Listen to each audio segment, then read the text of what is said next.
Assalamualaikum warahmatullahi wabarakatuh. Perkenalkan, kami dari kelompok 13, yaitu Anggi Septia Prihayana 2030, Falah Kinanti 2029, Dwi Arum 2057. Kami akan mempresentasikan tentang teori dan kasus etika informasi dan transaksi elektronik. Yang pertama yaitu teknologi sistem informasi. Teknologi sistem informasi atau teknologi information system adalah teknologi yang tidak berbatas pada penggunaan sarana komputer, tetapi meliputi pemrosesan data, aspek keuangan, pelayanan jasa, sejak perencanaan, standar dan prosedur, serta organisasi dan pengendalian sistem catatan informasi. Lalu yang kedua, ada etika untuk pengelola teknologi informasi. Pengelola adalah orang yang mengelola teknologi informasi. Misalnya adalah provider telekomunikasi. Etika bagi pengelola adalah merahasiakan data pribadi yang dimiliki oleh klien mereka. Selain itu juga tidak melakukan pelanggaran perundang-undangan ITE. Selanjutnya, etika untuk pengelolaan teknologi informasi. Penggunaan adalah orang yang menggunakan teknologi informasi untuk membantu menyelesaikan masalah dan mempermudah pekerjaan mereka. Etika bagi penggunaan adalah tidak melakukan atau menggunakan aplikasi bajakan yang dapat merugikan pembuat, menghormati hak cipta menghormati hak cipta yang milik orang lain, tidak merusak teknologi informasi. Contohnya adalah bila mengutip tulisan dari blog atau halaman lain yang dimasukkan ke dalam blog pribadi, maka diharuskan untuk menulis atau mencantumkan backlink sebagai bentuk pertanggungjawaban atas kutipan yang telah dilakukan.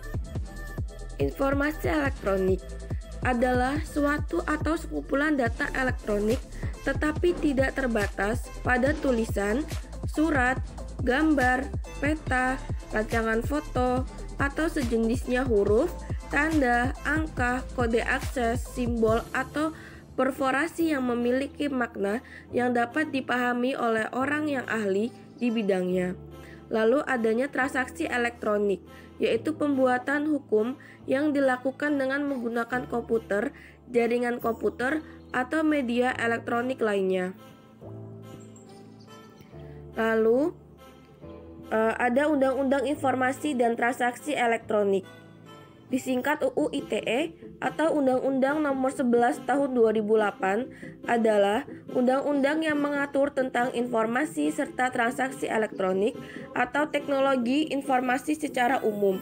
UU ini memiliki yurisdiksi yang berlaku untuk setiap orang yang melakukan pembuatan hukum sebagaimana diatur dalam undang-undang ini, baik yang berada di wilayah Indonesia maupun di luar wilayah hukum Indonesia, yang memiliki akibat hukum di wilayah hukum Indonesia dan atau di luar wilayah hukum Indonesia dan merugikan kepentingan Indonesia. Lalu ada transaksi elektronik merupakan bagian dari e-commerce perdagangan yang dilakukan dengan menggunakan sarana elektronik. Pada pasal 1, angka 1 UU ITE disebutkan definisi transaksi elektronik sebagai perbuatan hukum yang dilakukan dengan menggunakan komputer dan atau media elektronik lainnya. Pembuatan hukum adalah pembuatan subjek hukum yang ditunjuk untuk menimbulkan akibat hukum yang sengaja dikehendaki oleh subjek hukum, yaitu hak dan kewajiban yang melekat pada pihak-pihak yang melakukan pembuatan hukum tersebut, yang dalam hal ini adalah pilih konsumen dan pihak pelaku usaha. Yaitu kejahatan komputer atau cybercrime. Yang pertama ada white collar crime, yaitu kejahatan yang dilakukan oleh karyawan yang memiliki intelektual untuk mencuri identitas, menyamar menjadi seseorang supaya memperoleh akses ke rekening bank atau untuk meminta jasa mahal atas nama mereka.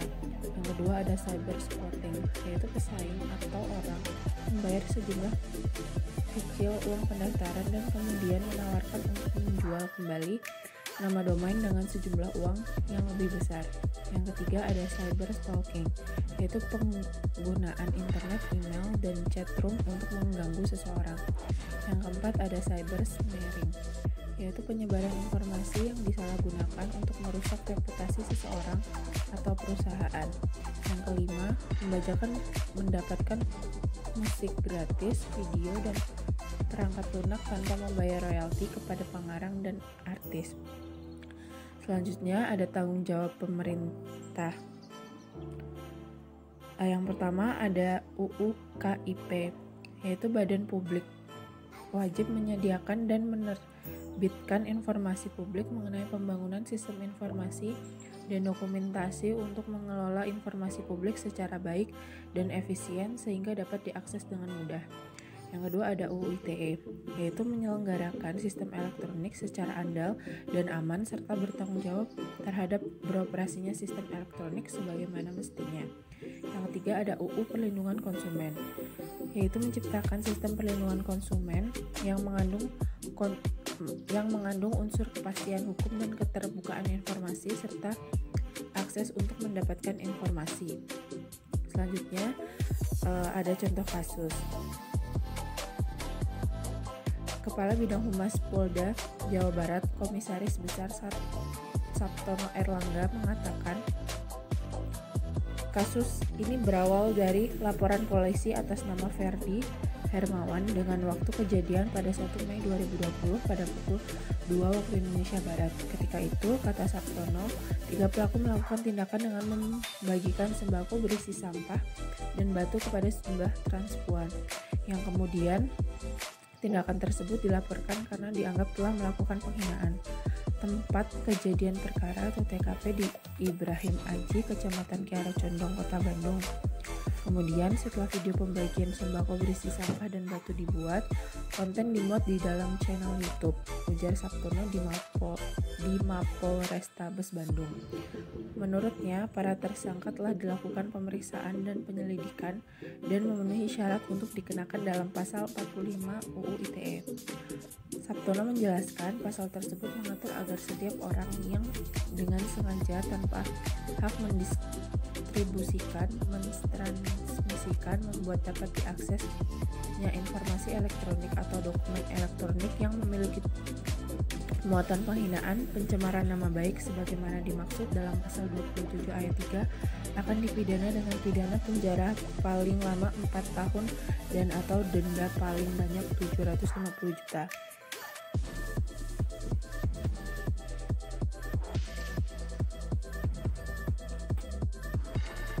Demikian presentasi dari kami. Untuk kurang lebihnya kami mohon maaf. Wassalamualaikum warahmatullahi wabarakatuh.